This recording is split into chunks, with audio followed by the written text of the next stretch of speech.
এখানে ওরা মুড়ি খায়, তারপরে হচ্ছে ফুচকা খায়, আখের রস খায় আর দেখে ভিতরে কি চলতেছে। এগুলো মজা লাগছে আপনাদের কাছে? দিন যায় রাত যায়, কিন্তু ভুলে থাকা যায় না সেই দিনটিকে, যে দিনটিতে নিথর হয়ে পড়েছিল স্কুল ড্রেস পরা শিশুদের শরীর, যাদের বইয়ের ব্যাগে ছিল স্বপ্ন কিন্তু পরিণত হয়েছে ছাইয়ে। সেই ধ্বংসস্তূপের কাছাকাছি দাঁড়িয়ে কথা বলছিলেন মাইলস্টোনের এক শিক্ষার্থী, যার কণ্ঠে কষ্টের সুর, চোখে ক্ষোভ আর হৃদয়ে যন্ত্রণা। ওই শিক্ষার্থী বলেন, এখন মানুষ বোরিং ফিল করলে মাইলস্টোনে আসে। এখানে বাচ্চারা মারা গেছে, কিভাবে মারা গেছে সেটা দেখতে আসে তারা। দেখতে দেখতে কেউ ছবি তোলে, কেউ ভিডিও করে, কেউ ফুচকা খায়, আবার কেউ আখের রস খায়। আমরা যে জায়গায় কেঁদেছিলাম ওরা সেখানে মজা নিচ্ছে। মানুষ এখন বোরিং ফিল করছে, আসছে আমাদের কলেজ দেখতে। এখানে বাচ্চা যে মারা গেছে, কিভাবে মারা গেছে এটা দেখে ওরা ফিল নেবে। এখানে ওরা মুড়ি খায়, ঝালমুড়ি খায়, তারপরে হচ্ছে ফুচকা খায়, আখের রস খায় আর দেখে আমাদের ধ্বংসস্তূপটা দেখে ভিতরে বাচ্চা ছোট ছোট বাচ্চাদের নিয়ে আসে। বাচ্চারা এটা মজা নিচ্ছে এটা দেখে। মাইলস্টোন স্কুল অ্যান্ড কলেজে বিমান বাহিনীর যুদ্ধ বিমান বিধ্বস্তের ঘটনায় সেখানে পুড়ে ছাই হয়ে গিয়েছিল ভবিষ্যতের কণ্ঠস্বরগুলো। সেই স্থান এখন যেন হয়ে উঠেছে এক টুরিস্ট স্পট। ওই নারী শিক্ষার্থী জানান, ঘটনার পরদিন থেকেই মানুষ দলে দলে আসছে। তারা বলছে, ভেতরে একটু দেখতে দেন, ছবি তুলবো। ঘটনার দিনও কেউ সাহায্যের জন্য আসেনি, এসেছে ওরা দেহ দেখতে। এখনো অনেকে আসে, হাসে, ভিডিও করে, খায় দায়। যেন এটা কোনো শিক্ষা প্রতিষ্ঠান নয়, যেন এটি একটি চিড়িয়াখানা। এমনকি যেদিনের ঘটনাটা ঘটে ওই দিনে মানুষ বলতেছে একটু ভিতরে ঢুকতে দেন দেখি।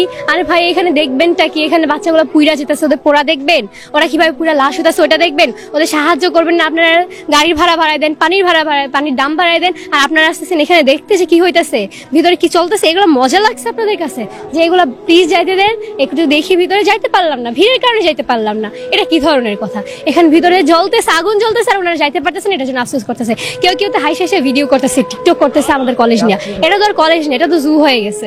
আরো ভয়ঙ্কর তথ্য উঠে আসে সেই শিক্ষার্থীর কণ্ঠে। তিনি বলেন, ঘটনার দিন পানি দরকার ছিল, তখন আশপাশের ব্যবসায়ীরা 2 লিটারের পানি 600 টাকা করে চেয়েছে। কারো কাছে টাকা না থাকলে পানি দেয়নি। শিশুদের জীবনের থেকেও টাকা তখন বেশি দামি হয়ে যায়। শুধু পানি নয়, চালকরাও সুযোগ হাতছাড়া করেননি। 40-100 টাকার ভাড়া হয়ে যায় 800 থেকে 1000 টাকা। প্রশ্ন রেখে তিনি বলেন, এটাই কি আমাদের মানবিকতা?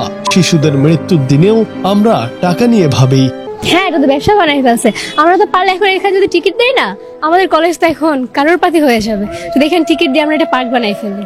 ওই দিন 2 লিটার পানির দাম হচ্ছে 600 টাকা। আমাদের সামনে দেখতেছি একটা আঙ্কেলের বাচ্চা হাফ পোড়া, একটু পুড়ে গেছে, তো বাচ্চাটাকে বলতেছে যে পানি লাগবে। দোকানদার বলতেছে 600 টাকা পানি। তো বলতেছে আমার কাছে 600 টাকা নেই। বলে আপনার কাছে না থাকলে আমরা পানি দিব না, কারণ আমাদের অনেক কাস্টমার আছে, আমরা ওদের কাছে বিক্রি করতে পারবো পানি। ওদের কাছে এখন পানি বিক্রি করাটা আগে হয়ে গেছে বাচ্চার জীবনের চেয়ে। তারপর হচ্ছে এখানে থেকে আধুনিক হসপিটালের ভাড়া হয়ে গেছে 1000 টাকা, সিএনজি ভাড়া 1000 টাকা হয়ে গেছে। এখান থেকে মেট্রো রেলের ভাড়া হয়ে গেছে 100 টাকা। কিভাবে? এটাই আমাদের মানবিকতা? এটা তো শেমফুল, এটা তো আমাদের জন্য শেমফুল। কিভাবে বলবো যে আমাদের এই ধ্বংসস্তূপ মানুষ দেখতে আসছে ভিড় করে করে? কথাগুলো যখন বলছিলেন ওই নারী শিক্ষার্থী, তখন তার চোখে ক্ষোভ, কণ্ঠে কাঁপন। তিনি আরো বলেন, এখন তো এটা পর্যটন কেন্দ্র হয়ে গেছে। গাড়ি ভাড়া করে মানুষ আসে, দেখে চলে যায়।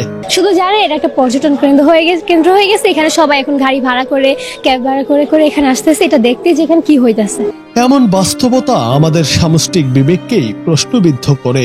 আমরা কি সত্যি শোক করতে জানি, নাকি মৃত্যুর মধ্যেও খুঁজি বিনোদনের উপকরণ? এটুকু ভাবার সময় কি আমাদের এখনো আসেনি? আমরা কি মানুষ নাকি কেবল দর্শক? জুনায়েদ আহমেদ, বাংলা টিভি।